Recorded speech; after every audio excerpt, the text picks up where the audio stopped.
Assalamualaikum warahmatullahi wabarakatuh. Perkenalkan, nama saya Muhammad Rio Pratama, kelas A1 B1 21 MGTA. Video ini saya buat untuk menyelesaikan tugas mata kuliah anti korupsi dengan dosen pengampu Bapak Bilhaki MM dengan judul Konsep dan Upaya Pemberantasan Korupsi.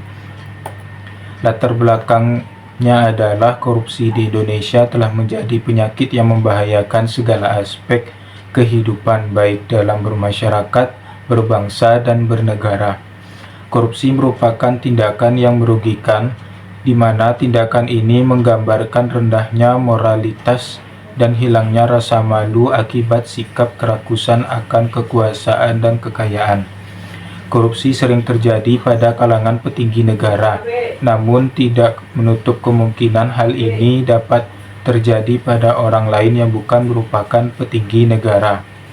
Oleh karena itu, untuk dapat mewujudkan keberhasilan dalam pembangunan negara, pemerintah telah berkomitmen dalam memberantas tindakan korupsi dengan mempersiapkan berbagai macam cara dan strategi baru guna membentuk sumber daya manusia yang berkualitas sehingga keberhasilan pembangunan dapat terwujud dan menciptakan kesejahteraan yang tinggi bagi kehidupan masyarakat di Indonesia.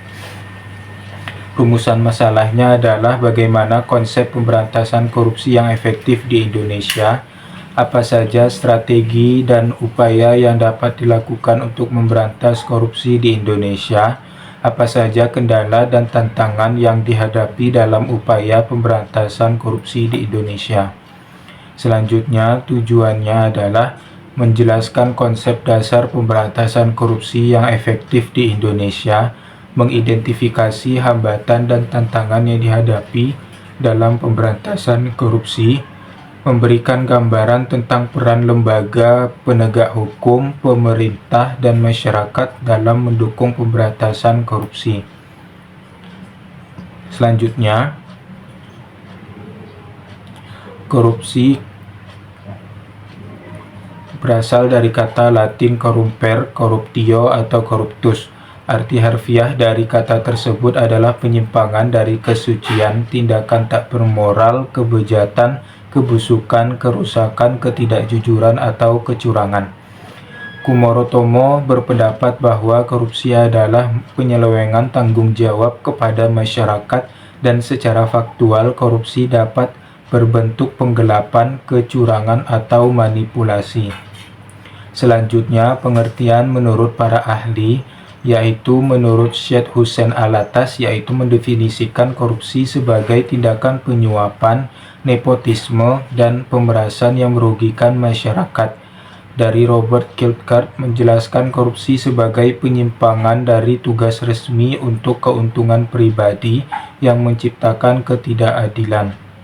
Selanjutnya, strategi pemberantasan korupsi, yaitu transparansi, meningkatkan keterbukaan dalam pengelolaan pemerintah dan keuangan negara. Akuntabilitas, yaitu setiap tindakan pejabat publik harus dapat dipertanggungjawabkan. Penegakan hukum, yaitu menegakkan hukum secara tegas dan tanpa pandang bulu terhadap pelaku korupsi. Strategi pemberantasan korupsi, yaitu pencegahan korupsi, perbaikan sistem dan regulasi, penegakan hukum, perlibatan masyarakat dan media, kerjasama internasional. Selanjutnya, upaya pemberantasan korupsi, yaitu penegakan hukum, pencegahan korupsi, perbaikan regulasi dan reformasi birokrasi, pendidikan dan kampanye anti korupsi, perlibatan masyarakat dan media, kerjasama internasional. Saran dan kesimpulan. Kesimpulannya adalah korupsi merupakan tindakan buruk yang dilakukan oleh aparatur birokrasi serta orang-orang yang berkompeten dengan birokrasi.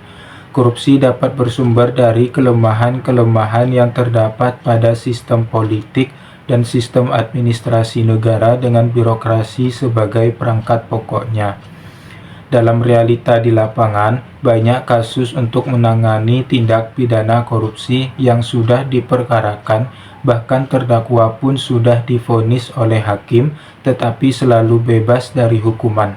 Itulah sebabnya, kalau hukuman yang diterapkan tidak drastis, upaya pemberantasan korupsi dapat dipastikan gagal. Meski demikian, pemberantasan korupsi juga jangan menjadi jalan tak ada ujung, melainkan jalan itu harus lebih dekat ke ujung tujuan.